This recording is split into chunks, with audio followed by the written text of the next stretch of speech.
建房开工6个多月了哈，主体基本上已经全部完工了。接下来我们就要开始做外墙的装饰以及室内的装饰了。今天的话就是外墙装饰开工，然后美女老板还准备了一个仪式和他们的广告牌在这里。然后我们家的效果图的话就是这个上面这个图上面这个效果图，看以后装出来能不能够还原哈。瓦是肯定不能还原的了。嘉宝莉11期祝刘府开工大吉！耶！来，干杯！好。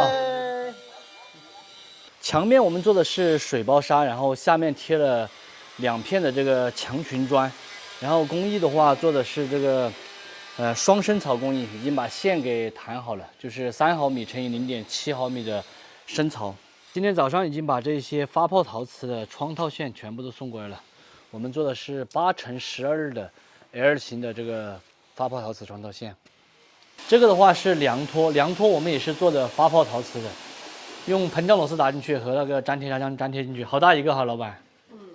这些的话就是包柱子的，然后柱子是做的这种中式的回纹柱子，和我们之前现浇的那一根是一样的。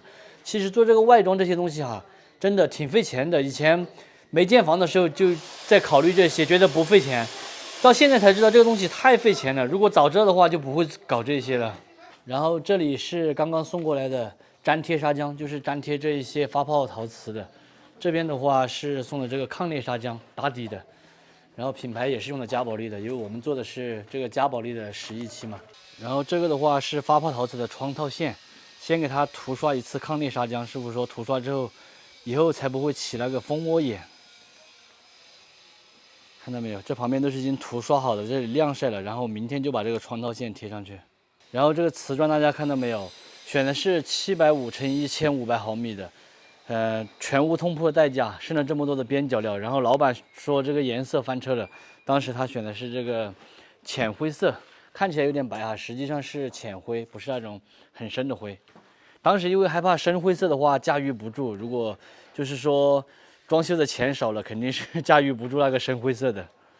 剩了这么多，也不知道大家有没有什么建议，拿来有什么用呢？然后最近一段时间的话，进度还是比较快的，因为天气比较凉快嘛，干活都可以干1天。现在老板在这里亲自搞卫生了。